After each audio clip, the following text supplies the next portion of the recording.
Hello students, welcome to Magnet Brains. This is Anamika Singh. कैसे हैं आप सभी? मैं आशा करती हूँ कि आप सभी बहुत अच्छे होंगे एंड हाजिर हो चुके होंगे आज के इस प्यारे से सेशन में, आज की इस प्यारी से वीडियो में, जहां मैं आप सभी के सामने लेकर आई हूँ हमारे क्लास 10th का एक क्विक रिवीजन, जो कि चैप्टर है हमारा इलेक्ट्रिसिटी यानी कि विद्युत। मैंने सोचा कि क्यों ना इस चैप्टर का क्विक रिवीजन आप सभी तक पहुंचाया जाए। तो चलो फटाफट से इसे हम पढ़ते हैं और सारे इंपॉर्टेंट टॉपिक्स में इसके बताती हूँ।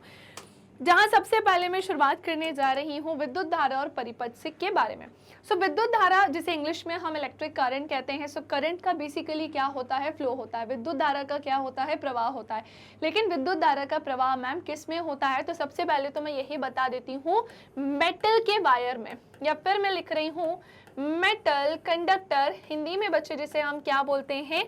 इसे हम हिंदी में बोलते हैं, हिंदी में हम इसे क्या बोलते हैं? इसे हम बोलते हैं धातु का चालक, या हम लिख देते हैं धातु चालक, जिसमें करंट का क्या होता है? फ्लो होता है। लेकिन धातु के चालक में क्यों होता है और धातु का चालक क्यों नहीं है? क्यों? क्योंकि मेटल से इलेक्ट्रिसिटी के क्या होते हैं?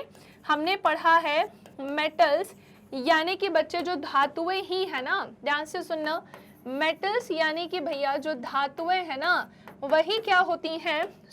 वही विद्युत की सुचालक होती हैं। क्या होती हैं भाई? यही विद्युत की सुचालक होती हैं, यानी कि इलेक्ट्रिसिटी की गुड कंडक्टर होती हैं। क्या ये पॉइंट क्लियर हो गया आप सभी को? ठीक है, तो मैंने आपको एक छोटी सी कहानी बता दी है। और किसी भी करंट को फ्लो कराने के लिए एक इलेक्ट्रिक सर्किट का पूरी तरह से बंद होना बहुत आवश्यक है। विद्युत परिपथ में सारी चीजें होनी चाहिए, चाहे वो बैटरी या सेल हो, की हो, है ना, हर एक चीज उपस्थित होनी चाहिए। एक बल्ब को जलाना हो तो वो बल्ब होना चाहिए, वायर्स होने चाहिए, सब आपस में कंप्लीट होंगे, बंद होंगे, तभी करंट का क्या होगा? फ्लो। ठीक है, चलो अब बात आती है कि मैम ये इलेक्ट्रिक चार्ज क्या होते हैं? मैम ये विद्युत आवेश क्या होते हैं? किसी पदार्थ का वह गुण जिसके कारण उसमें विद्युत तथा चुंबकीय प्रभाव यानी मैग्नेटिक इफेक्ट जो है वो उत्पन्न होते हैं, उन्हीं को हम इलेक्ट्रिक चार्ज या विद्युत आवेश कहते हैं। इसे हम स्मॉल q से डिनोट करते हैं, और यह एक अदिश राशि है। अदिश राशि क्यों है? क्योंकि इसका केवल और केवल बच्चे परिमाण होता है, इसकी दिशा नहीं होती है, और इसका मात्रक क्या होता है? वो होता है कूलाम। चार्जेस या आवेश के बारे में ही अभी मैं कुछ चीजें और बताती हूँ, पर क्या आप लोगों को सारे पॉइंट्स क्लियर हो गए? ठीक है भाई, चलो इसी में ही अब मैं एक चीज और यहाँ बताती हूँ, आवेश यानी कि चार्जेस को लेकर। बेटा ध्यान से सुनिएगा, पॉजिटिव चार्ज लेते हैं हम, नेगेटिव चार्ज लेते हैं, और बच्चे पॉजिटिव नेगेटिव चार्ज लेते हैं। तो सबसे पहले तो मैं यही बताना चाहती हूँ कि पॉजिटिव नेगेटिव सेम चार्जेस होंगे ना, तो वो एक दूसरे को देखकर भागने का काम करेंगे, यानी कि क्या करते हैं भाई? रिपेल, यानी कि उनमें क्या होता है? प्रतिकर्षण होता है। क्या होता है? प्रतिकर्षण होता है। और वही बात आती है कि भाई डिफरेंट चार्जेस होते हैं, तो फिर उनके बीच में क्या होता है? बच्चे फिर होता है अट्रैक्शन, यानी कि भैया क्या होता है? आकर्षण होता है। अट्रैक्शन यानी कि बच्चे आकर्षण होता है। क्लियर? ठीक है, इस बात का भी आपको ध्यान रखना है जो मैंने आपको अभी बताया है। नाउ मूव करते हैं अब हम आगे की कहानी की तरफ कि मैम इलेक्ट्रिक करंट को ही थोड़ा सा डिटेल में समझाइए। वैसे तो मैंने तुम्हें बता दिया कि मेटल के वायर या कंडक्टर में ही क्या होता है? करंट फ्लो होता है, लेकिन इसके चार्ज, इसके फॉर्मूले क्या होते हैं, यूनिट क्या होती है, ये सब अभी चर्चा नहीं की। तो चलो, अगर बाई चांस पेपर में लिखने को ही आ जाए कि बेटा विद्युत धारा क्या होती है, तो ध्यान से सुनो, किसी चालक यानी कि कंडक्टर में विद्युत आवेश यानी इलेक्ट्रिक चार्ज के प्रवाह की दर को ही हम उसके इलेक्ट्रिक करंट या विद्युत धारा कहते हैं। यदि किसी चालक में समय टी समय में, एक ही बार लिखते हैं इसे हम, टी समय में क्यों आवेश प्रवाहित हो, तो चालक में प्रवाहित विद्युत धारा I इज इक्वल्स टू क्या होगा? Q अपॉन में T होगा। अब सुनो, अगर कभी भी तुम्हें जो है विद्युत धारा निकालने के लिए आती है, पहली बात तो इसे हम कैपिटल I से डिनोट करते हैं, और इसका फॉर्मूला क्या होता है? इसको हमें आवेश यानी चार्ज को भाग देना होता है। क्या बेटा? जब करंट फ्लो हो रहा होगा, कुछ ना कुछ टाइम तो लग ही रहा होगा ना, टाइम से भाग दे देंगे तो क्या निकल के आ जाएगा? चार्ज। विद्युत धारा का SI मात्रक एम्पियर होता है। क्या होता है बच्चे? एम्पियर, जिसे हम कैपिटल A से भी डिनोट करते हैं। या तो तुम ऐसा बोल दो, देखो इसका आवेश का SI मात्रक क्या होता है? वो होता है कूलाम, और टाइम का क्या होता है? सेकंड। तो या तो तुम बोल दो कूलाम पर सेकंड, या तो तुम क्या बोल सकते हो, एम्पियर बोल सकते हो। And very important, electric current भी कौन सी राशि होती है, अदिश राशि होती है। ऐसा नहीं है कि करंट का फ्लो होना है तो उसकी डायरेक्शन होनी ही होनी चाहिए, नहीं। इलेक्ट्रिक करंट में ऐसा नहीं होता है, इसमें बच्चे डायरेक्शन नहीं होती है, बल्कि केवल और केवल क्या होता है, परिमाण होता है। क्या आप सभी को ये पॉइंट क्लियर हो गया? ठीक है, मैंने ये चीज़ भी आपको बता दी है। नाउ नेक्स्ट आते हैं, मैम ये बताइए करंट की डायरेक्शन क्या होती है। चलो मैं तुम्हें बताती हूँ। जैसे हमारे सामने मान लेते हैं कि ये पूरा का पूरा एक सर्किट है जिसमें हमने क्या लगाई है, बैटरी लगाई है। सो ये बैटरी का क्या है बच्चे, पॉजिटिव टर्मिनल है और ये बैटरी का नेगेटिव टर्मिनल है। चलो मैं तुम्हें एक और चीज बताती हूँ। मान लेते हैं कि ये क्या है, कंडक्टर है जिसमें करंट को फ्लो कराना है। इस कंडक्टर में मैं तुम्हें बता दूं छोटे छोटे क्या होंगे भाई, ढेर सारे, बहुत सारे इलेक्ट्रॉन्स होंगे जो कि क्या कर रहे होंगे बेटा, मूव हो रहे होंगे, गति की अवस्था में होंगे। मेनली होता यह है कि जब करंट का फ्लो होता है या फिर कहना चाहिए विद्युत धारा का प्रवाह होता है, सो उसमें जो सब एटॉमिक पार्टिकल्स है, इलेक्ट्रॉन, प्रोटॉन, न्यूट्रॉन में से इलेक्ट्रॉन ही गति कर रहा होता है। इलेक्ट्रॉन के गति करने से ही हम विद्युत धारा का प्रवाह कर सकते हैं। ठीक है, तो हमने क्या देखा कि ठीक है भाई, इलेक्ट्रॉन जो है इसमें प्रेजेंट होते हैं जो गति करते हैं। अब मान लेते हैं कि इलेक्ट्रॉन इस डायरेक्शन में है, ठीक है ना, मान लेते हैं कि इलेक्ट्रॉन के फ्लो होने की डायरेक्शन ये है। सो हमेशा करंट ना इलेक्ट्रॉन के फ्लो होने की डायरेक्शन के ऑपोजिट डायरेक्शन में फ्लो होता है। अगर इलेक्ट्रॉन इस डायरेक्शन में होता तो करंट इस डायरेक्शन में फ्लो होता। कुछ इसी प्रकार से इसकी पूरी प्रोसेस चलती है, इसकी पूरी प्रक्रिया चलती है। ओके डन, समझ में आ गया। अब आते हैं विद्युत विभव और विभवांतर को जानने के लिए। सबसे पहले तो विद्युत विभव, जिसे हम इंग्लिश में इलेक्ट्रिक पोटेंशियल बोलते हैं, एकांक धनावेश से को अनंत से, इंफिनिटी से भाई, इंफिनिटी से विद्युत क्षेत्र में उपस्थित किसी बिंदु तक लाने में बच्चे किए गए काम को ही उस बिंदु का विद्युत विभव कहते हैं। इसे हम कैपिटल V से डिनोट करते हैं। और यदि Q कूलाम आवेश को अनंत से किसी बिंदु तक लाने में किया गया काम W जूल हो तो फिर उस बिंदु पर विद्युत विभव क्या होगा। हमेशा ध्यान रखना कि विद्युत विभव निकालने का जो फॉर्मूला होता है वो W अपॉन में Q होता है। W मतलब भाई कोई ना कोई काम तो किया गया होगा और कोई ना कोई आवेश चार्ज भी होगा, भाग दे देंगे तो आंसर निकल के आ जाएगा। इसका ऐसा ही मात्रक क्या होता है, जूल पर कूलाम होता है, या फिर आप बोल सकते हैं वोल्ट होता है। यदि एक कूलाम आवेश को अनंत से किसी बिंदु तक लाने में 1 जूल काम किया जाएगा तो उस पर विद्युत विभव जो है वो कितना होगा बच्चे, 1 वोल्ट होगा।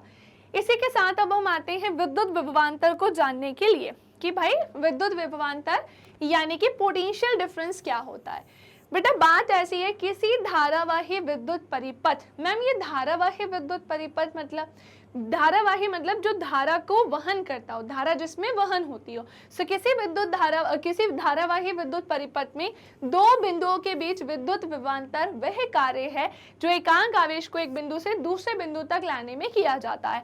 आवेश यानी कि चार्ज को एक बिंदु से दूसरे बिंदु तक लाने में किया जाता है। इसे भी हम किससे डिनोट करते हैं बेटा, कैपिटल V से करते हैं। यदि किसी चालक में Q कूलाम आवेश को एक बिंदु से दूसरे बिंदु तक लाने में किया गया काम W हो तो इन बिंदुओं के बीच विभवांतर कितना होगा। सो V इज इक्वल्स टू क्या हो जाएगा बच्चे, W अपॉन में Q होगा। भाई वही फॉर्मूला यहाँ पर भी यूज होगा, पर ये डिपेंड करेगा कि किस स्थिति में किस जगह पर हो रहा है। विभवांतर के मापन हेतु हम वोल्टमीटर का प्रयोग करते हैं तथा विभवांतर का मात्रक जूल पर कूलाम या फिर बच्चे क्या होता है, वोल्ट होता है। ठीक है, सेम वही कहानी हमने देखी, पर यस दोनों में डिफरेंस है, डेफिनेशन का अंतर है। चलो एक और इम्पॉर्टेंट चीज, इस पे मैं एक नहीं भाई बल्कि कम से कम 3-4 स्टार कर लेती हूँ, है ना।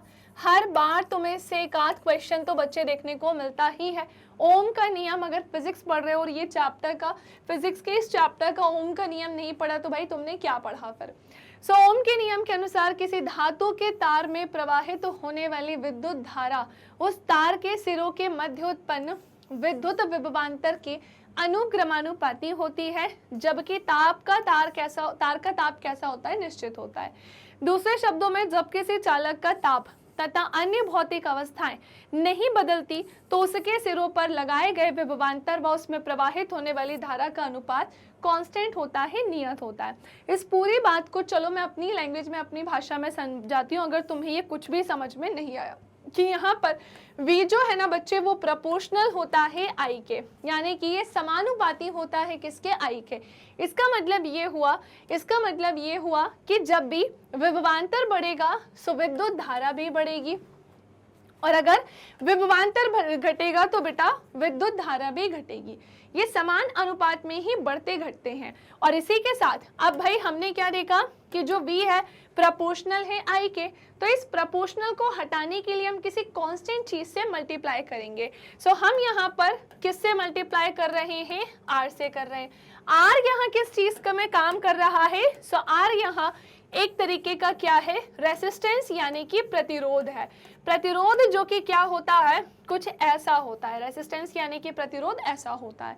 अगर प्रतिरोध को ही मैं यहाँ पर डिस्क्राइब करूं तो सुनो, ये जो प्रतिरोध है ना, रेसिस्टेंस जो है ये दो प्रकार के होते हैं। एक होते हैं बेटा पार्श्व क्रम में, है ना, पहले तो ऐसा लिखते हैं श्रेणी क्रम में होते हैं, और एक होते हैं पार्श्व क्रम में, पैरेलली होते हैं, या फिर हम इसे समांतर क्रम भी बोलते हैं।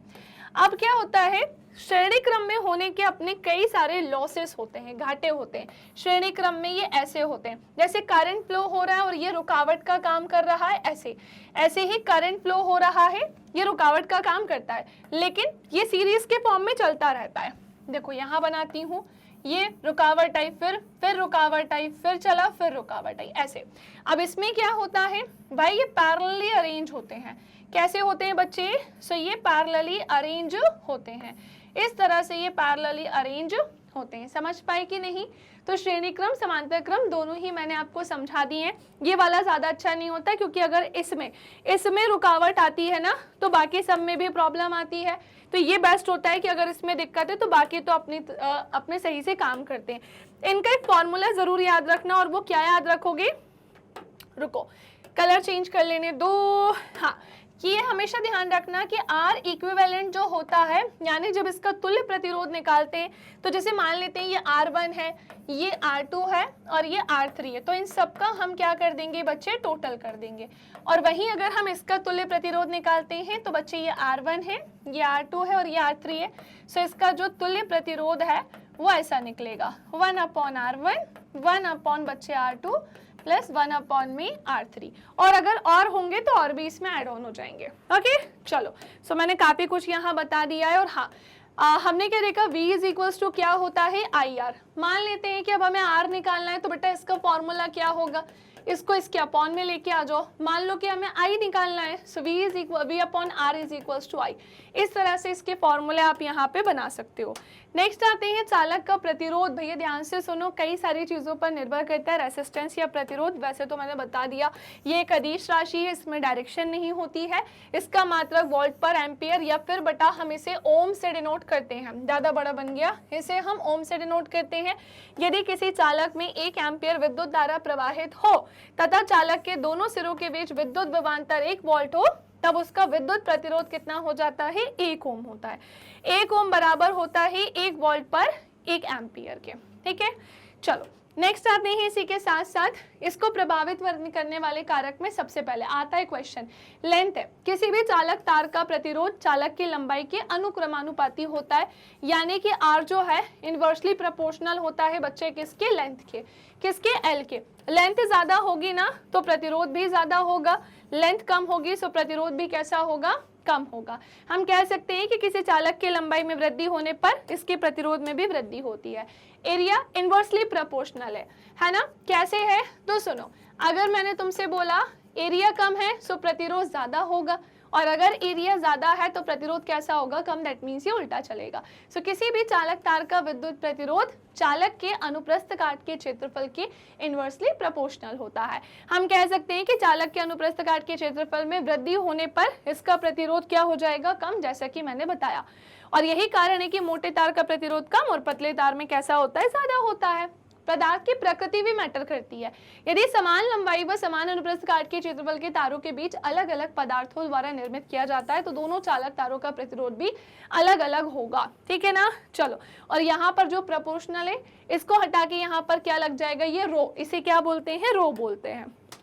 चलिए नेक्स्ट आते हैं अब हम विद्युत धारा का तापीय प्रभाव। मेनली इसमें आपको क्या ध्यान रखना है, धारा की ऊष्मीय प्रभाव का व्यवहारिक उपयोग, जिसमें मैं आपको बताने वाली हूँ विद्युत बल्ब के बारे में। इलेक्ट्रिक बल्ब जिसे हम कहते हैं, सबसे पहले तो ध्यान से सुनिएगा, इलेक्ट्रिक बल्ब में तंतु पाया जाता है, कांच का खोखला गोला होता है, एल्यूमिनियम की टोपी है, टिन की यहाँ पे पिन दिखाई दे रही होगी, जस्ते के टाके दिखाई दे रहे होंगे, चमड़ा या लाख भी यहाँ पे दिखाई दे रहा होगा। क्लियर, समझ पाए कि नहीं समझ पाए? इसी के साथ मैं आपको बताना चाहती हूँ धारा के ऊष्मीय प्रभाव के व्यवहारिक अनुप्रयोग में इलेक्ट्रिक बल्ब के बारे में। इलेक्ट्रिक बल्ब विद्युत धारा के ऊष्मीय प्रभाव पर आधारित एक उपकरण होता है। जब विद्युत बल्ब के तंतु में धारा प्रवाहित की जाती है तो तंतु का प्रतिरोध अत्यधिक होने के कारण इसका टेम्परेचर 1500 से 2500 तक बढ़ जाता है और इसके कारण ये चमकने लगता है। क्लियर, ये बस इतना ही, इसको हटा देते हैं। चलिए सबसे लास्ट में आते हैं अब हम क्या करने के लिए, कुछ अवयव है बेटा, इनके प्रतीक है, इसको एक एक बार देख लीजिएगा। विद्युत सेल, इसका सिंबल ये होता है। बैटरी अथवा सेलों का संयोजन ऐसे होता है। प्लग कुंजी, अगर ये खुली है तो ऐसी होगी, बंद है तो ऐसी होगी, ये तार संधि है। इसी प्रकार से बच्चे कुछ और भी यहाँ पर एग्जाम्पल्स है, इसे एक एक करके देख लीजिएगा, ये बहुत इंपॉर्टेंट है। सो आज के लिए इतना ही। 15 मिनट के क्विक रिवीजन में जितना इंपॉर्टेंट था वो सब मैंने आपको बता दिया। कैसा लगा वीडियो कमेंट सेक्शन में जरूर बताइएगा। अब मिलेंगे नेक्स्ट सेशन में। So bye bye, take care, thank you class.